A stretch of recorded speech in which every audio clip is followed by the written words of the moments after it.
morning, everybody. So this week is really intense diplomatic week. We have many discussions today. First, on Ukraine, in terms of financing, it's a break or take week. Topics that we have, the decisions that we have to make to support Ukraine, I think are very, very important.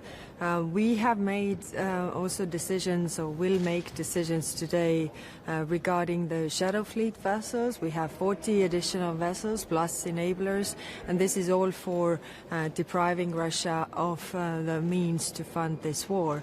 We also reached the target of the 2 million rounds initiative, and this is necessary for Ukraine to defend itself.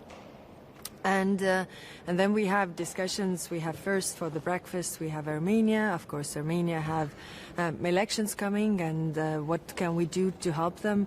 They have asked similar help to fight the foreign malign influence, like we granted to Moldova. Then over lunch we have a discussion on China, and this is also getting more intense when it comes to economic security, and these are worries that we have there.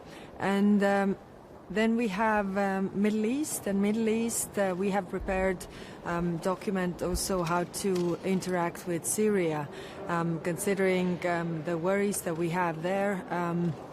What more can we do to help them on the right track? This is in our interest that it doesn't go the wrong way. So how can we help in terms of institution building, inclusivity, everything? Also discuss Lebanon, and then we have a Lebanon Association Council afterwards as well. They are also in a very difficult moment. We are helping the Lebanese armed forces, but of course they have to make the steps to disarm Hezbollah, and it is increasingly difficult. So we expect intense discussions there. Thank you. Ukraine gives up on NATO, High Representative. Can you provide the security guarantees it needs instead? Well, what we have to keep in mind is that why countries want to be in NATO is because they don't want Russia to invade them, to attack them. And that's why, Sweden and Finland joined NATO. That's why the Baltic states joined NATO, to have this defense umbrella, really. Now, if this is not in question, or this is out of the question, then we need to see what are the security guarantees that are tangible. They can't be, papers or promises. They have to be, real troops, real capabilities, so that Ukraine is able to defend itself. We have to understand that Donbass is not Putin's endgame. If it gets Donbass, then the fortress is down, and then they definitely move on with taking the whole of Ukraine.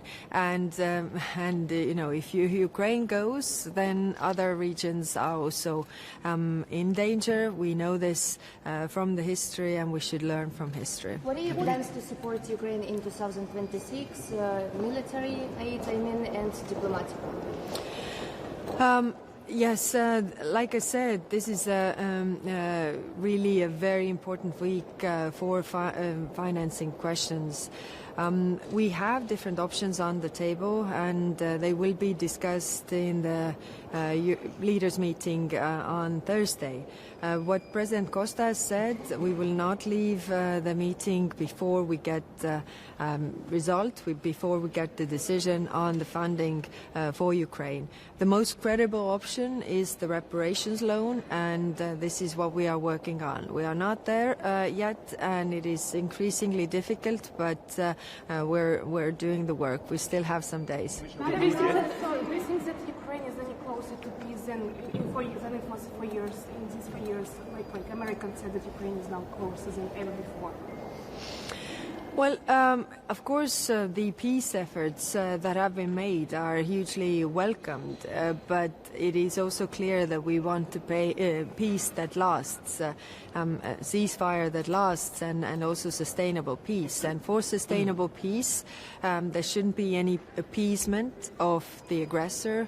Again, you know, if aggression is rewarded, we will see more of it. We have seen this in the history, and that is extremely important. And there has to be also accountability for the crimes committed. Madam Kallas, on Belarus release more than 100 prisoners in exchange, United States took off sanctions. Is there any signs that United States, for example, asks for the European Union to do the same on Belarus? Well, these are European Union decisions, and we are, taking into account our strategic objectives, which is really to put the pressure on the aggressor and the enablers, and that's why we have the sanctions in place. So this is our policy. Commissioner, what do you make of the statement of the weekend? So Italy, Bulgaria, Malta supporting Belgium's calls for alternatives to reparation, and Czechia also came out and supported Belgium's views there. I mean, is the reparations loan idea losing momentum in your view?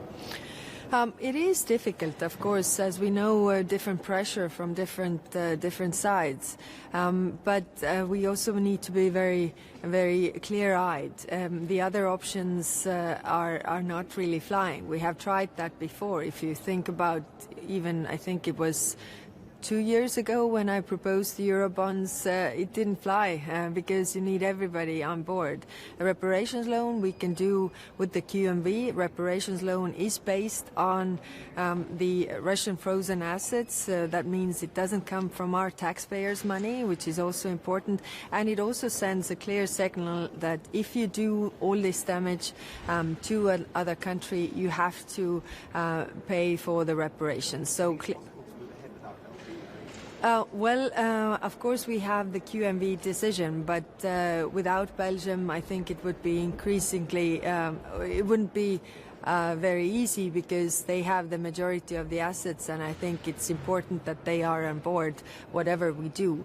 What I want to say is that, of course, you know, some countries in Europe are more used to the threats presented by Russia than others, and I want to tell you that these are only threats. If we keep united, we are much stronger, and these are just threats that Russia is posing, even, you know, what we have seen before. So I really want all of us to have clear head. Do we get the same first moment before the war when the Americans are giving security guarantees to Russia, especially that the talks now is about stopping NATO from extending? Yeah, again, I mean, we have to be really clear-eyed. We have one aggressor and one victim, and the one that needs security guarantees is Ukraine. Not Russia. Like I've said, in the last 100 years, Russia has attacked at least 19 countries, some as many as 3 or 4 times. None of those countries has ever attacked Russia, so they don't need any security guarantees. The security guarantees are needed for everybody else. Thank you very much.